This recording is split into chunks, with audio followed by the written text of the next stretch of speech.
En efecto, habrá que meditar muy bien el voto, pero ¿qué fue lo que pasó?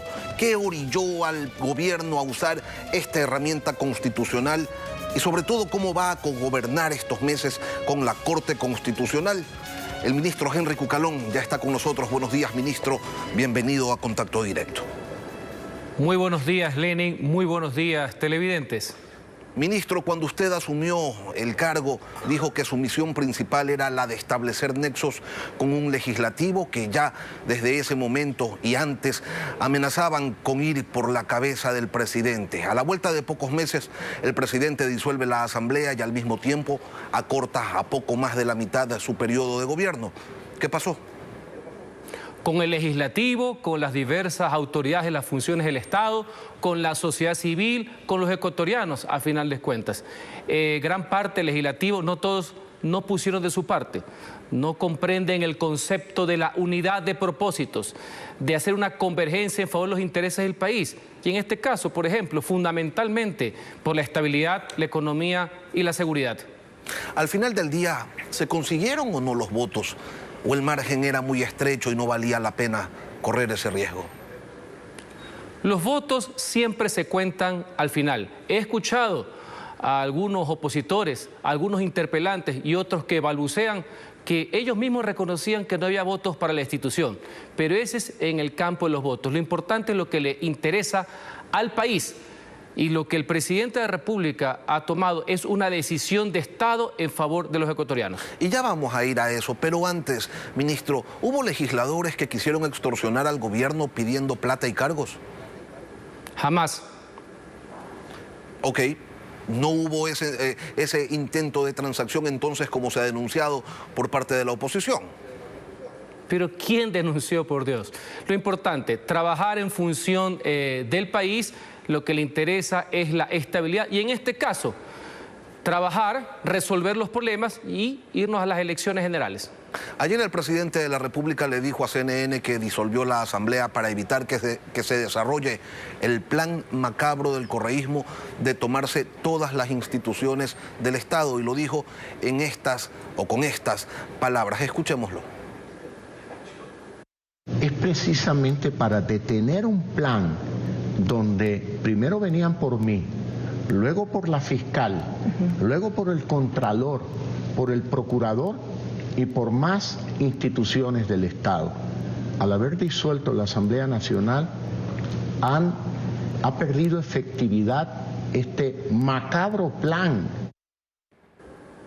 ¿Era para evitar entonces un plan macabro que se disuelve la Asamblea o por grave conmoción social y crisis política? ¿Con qué nos quedamos? El presidente de la República ha sido bastante claro. Eso es parte de la grave crisis política, por supuesto.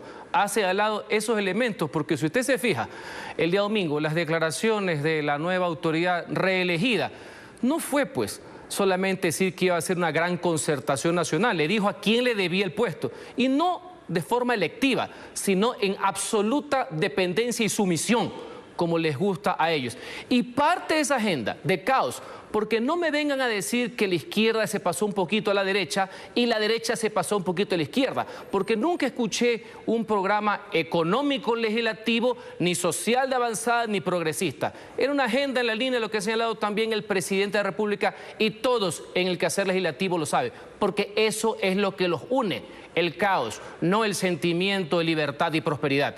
A propósito de ese pacto, ¿cómo pudieron unirse el agua y el aceite? ¿Cómo pudo estar en la misma orilla UNES y el Partido Social Cristiano? Una organización política, me refiero al Partido Social Cristiano, que con su exalcalde combatió en su momento a lo que llamaba dictadura, con sendas marchas en Guayaquil y con un discurso combativo, preguntándole a la gente, por ejemplo, ¿ustedes le creen a Correa? Y multitudes coreaban que no. Después de eso, ministro, ¿cómo se puede pasar a constituir una alianza legislativa? Como ex legislador, yo puedo entender lo que significa acuerdo puntual, lo que se puede significar una hasta mayoría móvil. El problema no es con quién, sino para qué. Ese es el asunto de fondo. Y el domingo se consagró un concepto orgánico, no coyuntural, orgánico y formal, como a todas luces hicieron gala. Lo importante sería si la agenda era de lo que le interesa al pueblo o solamente porque sus desafectos van dirigidos a una sola persona o a un solo proyecto. Creo que está bastante claro que esa fue la consumación de lo que es una posición irracional. ¿Y la muerte cruzada, ministro, desarticula el plan macabro o únicamente lo posterga? La disolución de la Asamblea Nacional, de conformidad con el artículo 148 de la Constitución de la República y la convocatoria a elecciones anticipadas, generales, presidenciales, legislativas, es una herramienta constitucional y democrática también que le devuelve al pueblo la oportunidad para poder regir sus destinos. Lo más importante es a juicio, es decir, a criterio, discrecionalidad y fundamentación del jefe de Estado.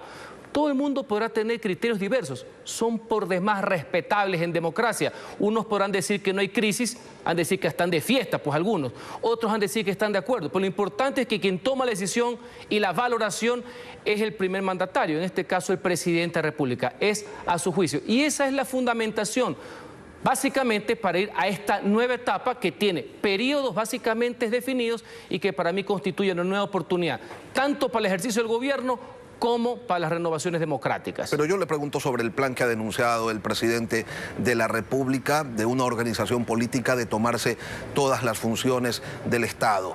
Esta decisión de Guillermo Lasso definitivamente interrumpe ese objetivo, esa estrategia, o insisto, únicamente la posterga.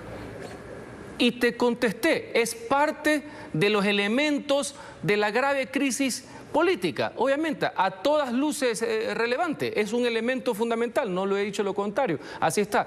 Si se posterga o no, no dependerá ni siquiera de quien ha dictado esta situación o que durante unos meses no haya asamblea, sino que dependerá del dueño de la democracia, quien a través del voto, el arma más importante de la democracia, debe impedir no que un programa de gobierno de izquierda o de derecha se plasme, sino que los autócratas hagan lo que les dé la gana en el país. Que los planes que no son obviamente de gobernabilidad, sino de desestabilización permanente, no cunden, no tengan efecto.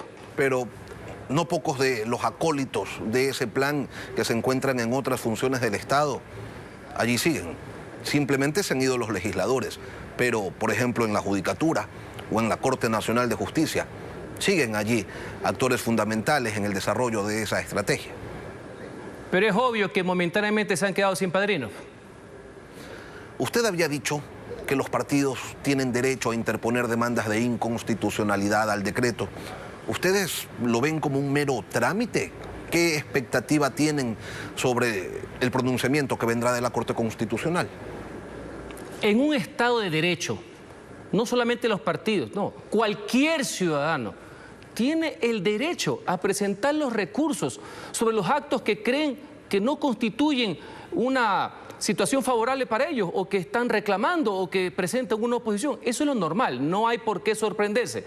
Yo veo como algo legítimo hasta cierto punto que diversos actores hayan presentado estos recursos ante la Corte Constitucional porque son acciones de inconstitucionalidad, más allá que por algunos quieran irse por otras vías de acciones de protección que no caben bajo ningún concepto. Será la Corte Constitucional, sí, la que tome la decisión. En mi criterio, no hay razón y base alguno para contrariar el ejercicio efectivo que ha hecho el presidente de la República del artículo 148 de la Constitución. Es más, la Corte Constitucional debería acatar, ellos también, el artículo 153 de la Ley Orgánica de Garantías Jurisdiccionales y Control Constitucional acerca del control formal, sí, pero no de la sustancia, del por qué el presidente de la República, a su juicio, ha tomado una decisión. Y le voy a poner un ejemplo para aquello. Si en el decreto ejecutivo expedido el día de ayer no constara la solicitud al Consejo Nacional Electoral, que ya lo ha hecho, de comenzar a procesar la convocatoria de elecciones, la Corte tendría todo el derecho del mundo a tumbar el decreto. Pero consta, pero valorar que expresamente lo prohíbe el artículo 153, no lo puede hacer. ¿Están preparados, sin embargo, como gobierno ante la posibilidad de un escenario contrario, en donde la Corte inadmita esas denuncias? Siempre hay que estar preparado porque por más que yo soy respetuoso del Estado de Derecho, después de haber visto el fallo de lo mínimamente verosímil, que fue uno de los tantos ingredientes que consumó la grave crisis política, ya me espero cualquier cosa. Justamente el día de ayer estaba escuchando en este canal al maestro Hernán Salgado, justamente que también hacía la misma señalamiento o advertencia o preocupación sobre la actuación de la Corte Constitucional. ¿Y qué viene ahora, ministro? ¿Presentaron ya un decreto ley, la reforma tributaria? ¿Qué otros decretos ley vienen en camino? Como le dije en la anterior entrevista, Lenin, que usted no me creía que inmediatamente se iba a presentar eso al Congreso, que hoy día, o a la Asamblea, que ahorita no está en funciones, ya se presentó a la Corte Constitucional la solicitud de dictamen para que este decreto ley en materia tributaria que beneficia a grandes capas medias de la población con el efecto de la deducción del impuesto de renta, en las próximas horas inmediatamente se va a presentar otro en relación a zonas francas que tiene una vital importancia para el factor productivo, comercial del país. Y así lo haremos siguiendo inmediatamente.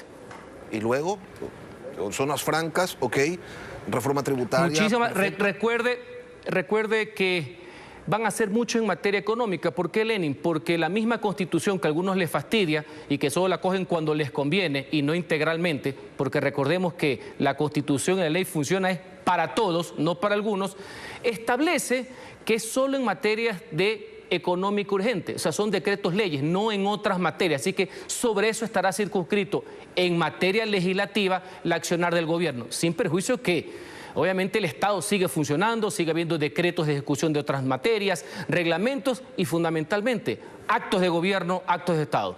¿Puede entrar dentro de esos decretos ley de urgencia económica la reforma laboral? La materia laboral exclusivamente puede ser que no esté circunscrito al económico. Hay una legítima pretensión, lo ha manifestado el señor ministro de Trabajo, un gran ministro de Trabajo, tiene ese impulso. Nosotros estamos tomando todas las medidas jurídicas correspondientes porque no queremos dar un paso en falso. Esa reforma es muy importante, es la que más pide el país, que necesita empleo y oportunidades. Pero tenemos que analizar bien, si uno lo ve a la letra constitucional, puede ser un poco complejo que se limite al tema estrictamente económico urgente. ¿Habrá cogobierno con la Corte Constitucional? ¿Van a tener acercamientos con los jueces? ¿Cómo esperan ustedes que sean estos trámites de enviar proyectos, esperar dictámenes? Siempre tiene que haber el respeto a las diversas funciones del Estado. Esa es la institucionalidad. Eso es lo que quiere el país. Ese es un factor de estabilidad que es lo que se requiere.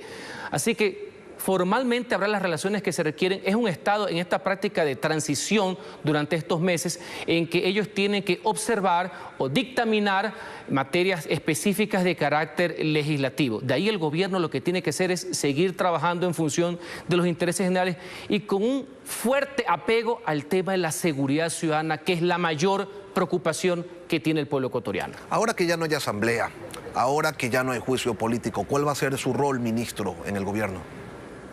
El mismo de siempre, articular con las diversas funciones de Estado, con los ciudadanos, con la sociedad civil, con los gobiernos autónomos descentralizados.